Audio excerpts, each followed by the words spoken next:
merginos. Pradžioje aš labai daug pradėjau rašinėti merginams.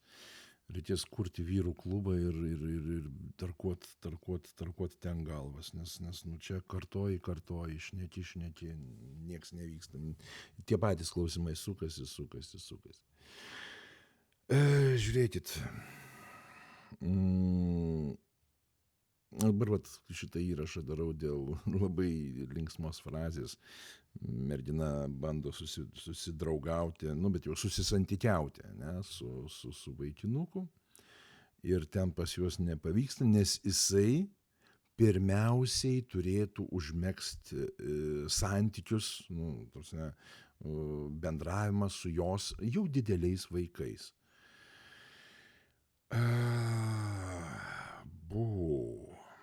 Ta prasme, čia įdomiai.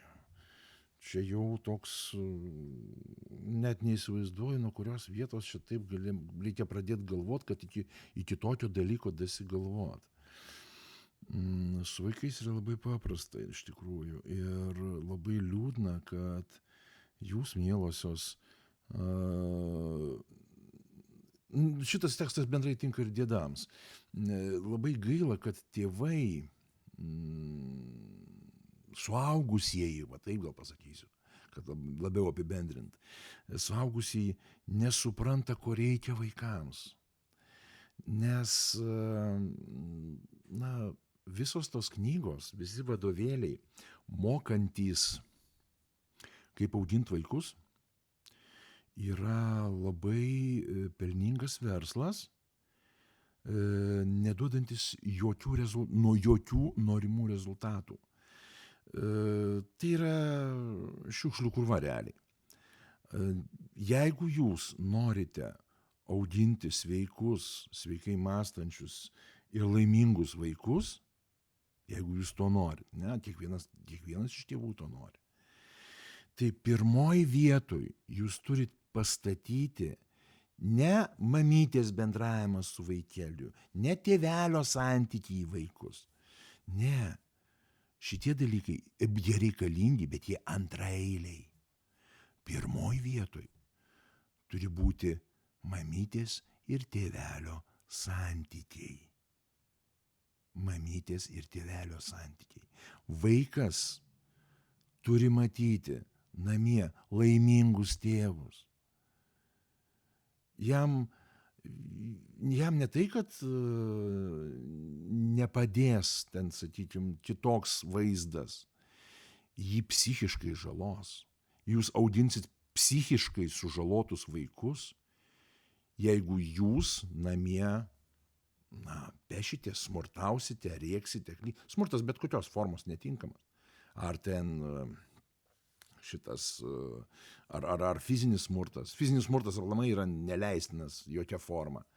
Tik atsitiko fizinis smurtas, viso gero, šeima sugriuvus ir jau seniai sugriuvus.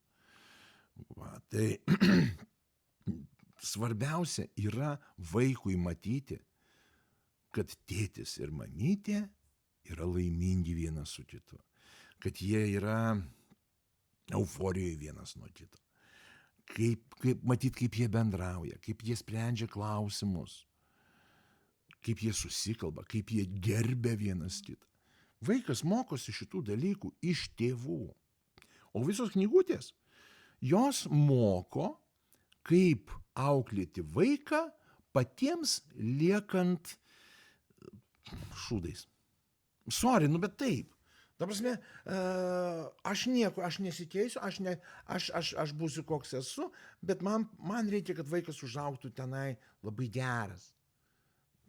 Nėra tokios schemos. Jeigu tu nori, kad vaikas užaugtų sveikas, geras, kaip sakai, ne, ir ten pagarbus, ir galų gale, kad jisai mokėtų sukurti šeimą, sveikai bendraujančią, normalaus požiūrio vienas į kitą šeimą. Tu turi rodyti pavyzdį. Taip, mes užaugom be to pavyzdžio, bet tai mūsų karta tai ir turi tapti tas lūžio taškas, ne, kai mes pradedam vaikus auklėt pavyzdžių. Pilnas Facebookas, pilnas istorijos apie tai, kad va, ten tėvas smurtavo, tėvas gėrė, tėvas ten toks, va, mano gyvenimas ten buvo vaikystė tokia, ten pas mane vaikystės traumos tokios, Žodžiu, psichologai, psichoterapeutai, darbų užsivertę, taip kalta jūsų vaikystė, čia dabar reikėtų, ten reikėtų ojojoj, vaikus auklėti, čia knygučių perkamės ojojoj, iš to, kai sakant, pamsta svetimos kišenės, o rezultato nėra. Kaip, chebra, jūs šeriate tuos, kurie iš jūsų daro pinigus. Gerai, jiems irgi valgyti reikia. Bet realiai tai ne šitoj vietoj bėda. Bėda jūsų santykyje tarpusavio.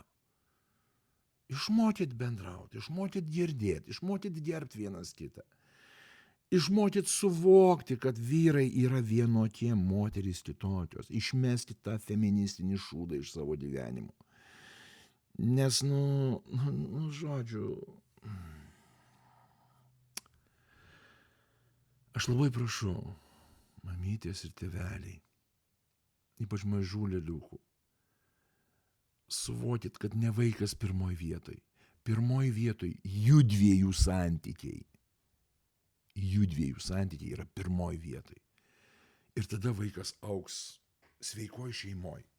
Vaikas matys pavyzdį. Vaikas išmoks pagarbos. Ne? Jisai išmoks, kaip yra sprendžiamos problemos, kaip yra sprendžiami klausimai. Kaip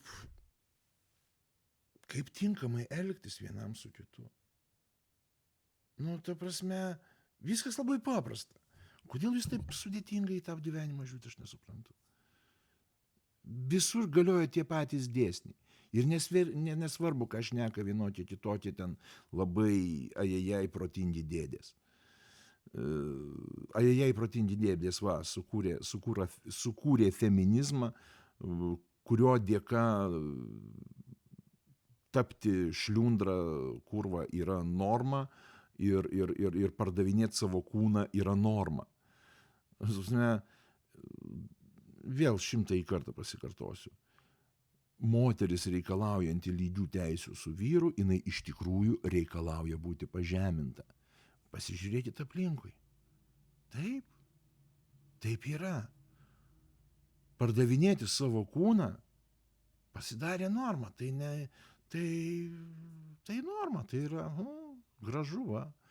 Eina nuogų užpakalius šniuriukas šiknoj, žinai, ir čia, va, aš feministė, aš kieta, aš, kas, tu šliundra.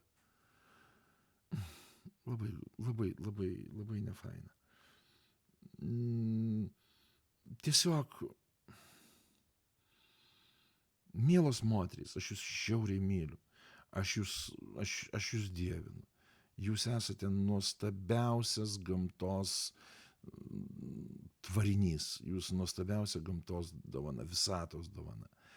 Bet būkit geros, gerbkit save, mylėkit save.